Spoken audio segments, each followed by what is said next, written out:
सेन ते असी आदा इलाज करसा खर्चा खुर्चा ही करे सा आप पका के ते खाने औके मैनू मेरी अगे ब्लड बधदा रहा बुखार रहा टाइफाइड बहुत कुछ घर बैठे सानू पहुंचाया ने बहुत कुछ आया साढ़े घर बैठे। रहमत बीबी मैं घर दा समझे करें हम घर दा रोटी टुकर करें तो बात बाड़ी छड़ जुग हम SVS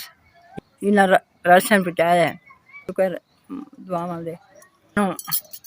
देवे गणा देवे जेड़ा मेरे मैनू मेरे राशन पानी मंडी तने पे ऐसा ही खावना ही है। रमजान का महीना है फिर भी इस तरह रोजे रखने छडावने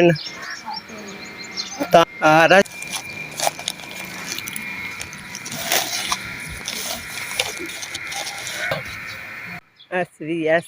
जिन्हें राशन सान पहुंचाया आई वधियां लड़दे बुलंदे पुत्र नू ते आ पुत्रा बजाए होया नूहें लड़दियां जेड़ा कोई राशन पानी मैनू मिलदा है मैनू मिल वने अल्लाह तुहानू गाना देवे अल्लाह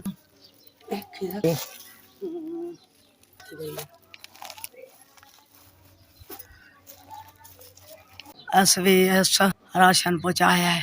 अल्लाह शुक्र है ओदे अदाज कीता है अल्लाह तुहानू ढेर देवे अल्लाह सानू नसीब करे मरद मार गया हाँ तीन मेरे कुड़ियाँ छोरी पोत है मेरे दो है मरद ही मोह तीन बच्चियां मेरा मरद ही कोई मोह होया हाँ मैं औरत था बेवा औरत दिहाड़ी दुख हाँ अस कामयाब करे तो ना ही है याब करे ना दे यहाँ कामयाब करे तो मैं तांदी